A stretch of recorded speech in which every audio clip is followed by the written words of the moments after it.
sont structurés par l'héritage colonial, c'est une évidence, mais pas seulement. Mais ça en fait partie, la preuve, on en parlait ce matin.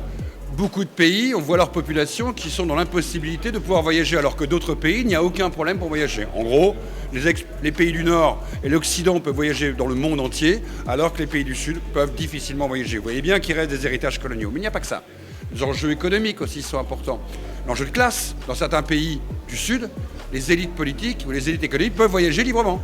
Donc vous voyez bien que les deux systèmes se superposent, mais on a quand même des héritages, et ces héritages sont à déconstruire aujourd'hui, tout à fait. Pour arriver à résister aux imaginaires dominants, il faut les connaître, les identifier. Et c'est loin d'être simple. Beaucoup n'ont pas l'éducation à ces images, à ces imaginaires, à ces mécanismes. 2, il faut arriver à prendre la mesure qu'ils peuvent en permanence être réifiés, remis au goût du jour par les populistes justement, ou les manipulateurs d'information. Et 3, se rendre compte qu'ils sont encore efficaces. Nous avons tous des stéréotypes, vous comme moi. Et ces stéréotypes, ils fabriquent plus ou moins des discriminations.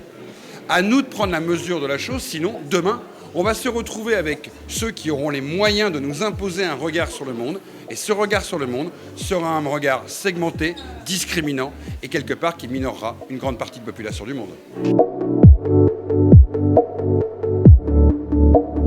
D'abord, il ouvre la parole à la fois à une relation nord-sud et sud-sud qui est brillante parce qu'elle permet de croiser les regards. Deuxièmement, elle permet de poser des enjeux et poser des questions sur le monde d'aujourd'hui. Et puis, troisièmement, il y a une chose qui est importante. Il faut des lieux de débat, il faut des lieux d'échange. Sinon, vous avez un monopole d'une parole sans qu'il y ait la capacité d'aller dire ce que cette parole détruit aujourd'hui dans le lien humain.